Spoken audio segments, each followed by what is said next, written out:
길고 길었던 추위가 언제쯤에 좀 없어지나 했는데 오늘 드디어 좀 따뜻해졌습니다. 따뜻해요. 예, 그리고 기온만 따뜻해진 게 아니라 네. 보시면 우리 스트롱윤의 오늘 모습도 좀 더 뭔가 풋풋해지고 상큼해진 느낌이 있어요. 개그맨 같죠? 오늘 또 이 건강한 마음을 가지고 비밀연애 네. 한번 이어가 보도록 하겠습니다. 요즘에 이 문제가 정말 크게 대두되고 있고 사회적 문제로까지 뻗어나가고 네. 있습니다. 바로 층간소음인데요.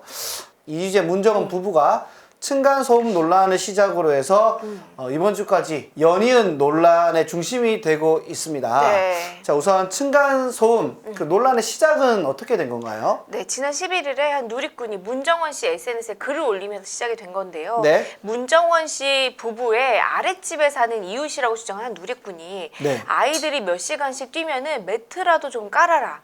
그리고 리모델링 공사부터 1년 넘게 참고 있는데 임신 초기라 더 이상 견딜 수 없다. 이런 내용을 호소한 겁니다. 네, 이렇게 뭐 불편하다라고 댓글 달았는데, 근데 문정원 씨가 또 거기에다가 사과 네. 댓글을 달았는데 네. 이 사과문이 오히려 더 화를 유발시켰다라고 하더라고요. 그렇죠. 이 사과문 내용은 뭐 미안하다 이런 내용이 담겨 있긴 하지만 남자아이들이다 보니 뛰는 거 어쩔 수가 없다. 뭐 건물 구조상 해결되지 않는 문제다. 이런 식으로 이제 약간 변명에 급급한 내용의 사과문이었다라는 이제 비판을 받으면서 문정원 씨가 재차 사과문을 발표하는 일이 있었습니다. 네, 이게 듣는 사람의 입장에서는 뭔가 이게 진짜 미안하다라는 마음보다는 본인의 입장 해명하네? 네네. 뭐 이렇게 받아들였을 수도 있겠네요. 그렇죠. 그리고 또 한 가지는 네. 이 사과문 외에도 문정원 씨가 SNS 스타잖아요. 그쵸, 셀럽이죠. 맞아요. 그래서 네. 본인이 있었던 일들에 대해서 SNS에 본인의 어떤 일상 같은 걸 많이 공개했었는데 이 내용 중에서 이 매트를 깔지 않고 네. 이휘재 씨와 또 이제 쌍둥이 자녀들이 함께 뛰노는 모습이 담긴 사진을 여러 차례 올린 것이 이제 뒤늦게 알려지게 되면서 네. 실제로 많이 이제 막으려고 했던 것이 맞느냐, 층간소음에 그동안 좀 무책임했던 게 아니냐라는 그런 얘기들이 나오면서 더 논란이 됐습니다. 그리고 또 한 방송에서는 주택으로 이사 와서 애들을 마음껏 뛰어놀 수 있게 해서 너무 좋다 이런 멘트를 했거든요. 네. 근데 주택이면은 뭐 상관없는 거 아닌가요? 주택이면 상관없죠. 네. 그런데 문정원 씨 집이 알고 보니 주택이 아니었던 거예요. 아. 네, 사실 저도 이번 논란이 있기 전에 문정원 씨 뭐 유튜브나 SNS를 보고는 당연 주택이라고 생각을 했거든요. 저도 그렇게 생각했거든요. 네네. 그런데 주택이 아니라 이게 빌라 형태였다고 합니다. 아. 네. 좀 구조가 특이하더라고요. 뭐 어떻게 되어 있죠? 제가 찾아보니까 이제 세로 형식의 복층이에요. 그래서 네. 이제 문정원 측은 이제 2, 3층을 쓰고 1층에는 전혀 다른 세대의 이웃이 살고 있는 거였는데요. 네. 그러니까 1층에 살고 있는 사람들은 문정원 씨네 가족이 뛰면은 고스란히 그 층간소음을 당할 수밖에 없는 상황이긴 하더라고요. 참 이 층간소음이라는 게 정말 좀 쉽지 않은 문제인 것 같긴 합니다. 네. 특히 또 애들을 키우시는 그런 가족분들 입장에서 더욱더 쉽지 않을 거라고 생각하고 있는데. 맞아요.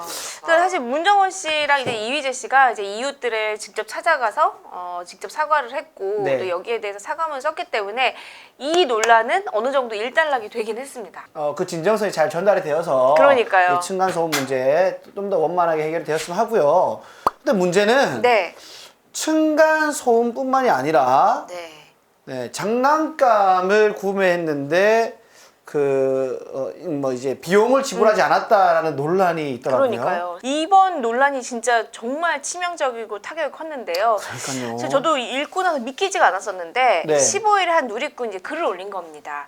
2017년에 한 놀이공원에 문정원 씨에게 당했다라고 하면서 아이들에게 장난감 2개를 판매를 해서 그 가격이 32,000원이었는데 문정원 씨가 지금 지갑이 없으니까 조금 있다가 와서 지불을 한다고 했는데 밤까지 기다렸는데 오지 않았다. 결국 3년이 지난 거잖아요. 그쵸. 3년이 지나도록 아무 연락도 없었다라는 얘기가 이제 나온 겁니다. 사실 처음에 이 글이 등장했을 때는요, 진위 논란이 나올 정도로 이게 믿기지가 않았어요. 그쵸. 왜냐면 과연 얼굴이 알려진 분인데 정말 그냥 도망을 갔을까?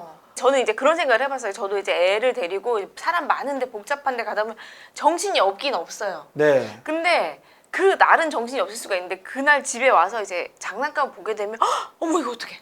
이거 어떡하지? 그때 준다고 해서 못 줬다. 실제로 그럴 수도 있는 거예요. 뭐 너무 정신이 없다면 전 뭐 애가 또 둘이니까 그쵸. 케어하다 보면 충분히 그럴 수 있다고는 생각이 드는데 네. 100번 양보를 하더라도 집에 오면 볼 때마다 생각이 날 텐데 어떻게 이거를 까먹을 수가 있었을까. 저는 좀 이런 그쵸. 해명이 약간 좀 진정성이 조금 떨어지는 부분이 있다라고 생각이 들어요. 아, 예, 문정원 씨는 기억하지는 못하지만 사과한다라고 또, 네.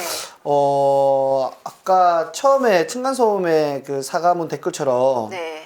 약간 뭐 완전 뭐 시원하진 않은 그런 사과문이어가지고 좀 더 논란이 되지 않나라고 생각을 하고 있는데 네. 이 일에 대해서 문정원 씨가 정말 기억을 못했느냐, 아니면 조금 깜빡하고 나서 다시 돈을 가져다 주는 거에 대해서 좀 소홀하게 했는가, 이 부분에 대해서는 좀 다른 것 같고. 뭐 소홀하게 했다면 정말 잘못된 일인 거죠. 너무 잘못된 그죠? 일이죠. 근데 저는 또 한 가지 약간 반대의 입장에서 한번 생각을 해보면 네. 어쨌든 뭐 입장이라는 거는 다 양쪽이 있는 거 아니겠습니까? 그럼 이런 일이 있었으면 3년 동안 좀 메시지를 보내가지고 이런 적이 있는데 왜 아직도 이렇게 좀 비용을 지불하지 않느냐, 좀 내주세요라고를 왜 한 번을 안 하셨을까? 왜 하필 지금 이런 식으로 공개해서 터뜨릴까라는 게 저는 물론 잘못했지만 약간 좀 그런 생각이 드는 거죠. 왜 시기가 지금이었을까? 그때 당시에 바로 하지 않고. 그것도 그렇고 개인적으로 메시지 보내서 할 수도 있는데 또 이렇게 공개해서 터뜨려가지고 이렇게 하는 걸까라는 생각도 좀 들긴 들거든요. 네네, 그럴 수도 있죠. 네. 끝인가요? 네, 어쨌든 뭐 잘못한 거긴 잘못한 거지만 네. 뭐 이것도 조속하게 좀 원만하게 좀 잘 해결이 되었으면 좋겠네요. 네, 일단 이 부분에 대해서는 이제 그 글을 올리신 분이 이제 연락을 주시면 어떤 식으로든 그분의 이제 마음을 좀 다시 이제 보상을 해드리기 위해서 노력을 하겠다라는 얘기를 했습니다. 근데 이제 문정원 씨는 이번 이제 논란들이 연이어 터지게 됐기 때문에 더 이상 이제 활동은 좀 하지 않고 당분간 자숙을 하겠다라고 밝힌 상황입니다. 네, 그래서 뭐 유튜브, SNS 활동 모든 것이 지금 다 닫힌 상태인 거죠. 네. 네, 해서 뭐 그래도 뭐 억지 비난은 좀 그렇지 않냐라는 의견도 있다고 들었는데요. 그렇죠. 네. 네. 뭐 일단 층간 소음이나 아니면은 그 본인이 이제 기억하지 못했다라고 하는 부분, 이 부분에 대해서 뭐 확실히 뭐 돼 있는 건 없으니까요. 네네네. 그러니까 이후에 상황이 어떻게 마무리 짓는지 좀 더 지켜보자 하는 게 맞는 것 같습니다. 네, 어쨌든 이런 모든 사건들이 좀 원만하게 잘 해결이 되고 네. 그리고 자숙하기로 한 만큼 잘 지켜봐 주시면 좋겠습니다. 지금 코로나19로 인해서 안 그래도 집에 있는 시간이 많이 늘었잖아요. 맞아요. 그렇기 때문에 좀 더 층간소음도 많이 느낄 거라고 생각이 드는데 좀 이럴 때일수록 서로가 서로 좀 더 많이 배려하고 좀 더 이렇게 잘 조절하면서 해결해 나가면은 좀 더 원만하게 아름답게 해결되지 않을까라고 생각을 해 봅니다. 지금까지 김동아 스트롱윤의 비밀 연애.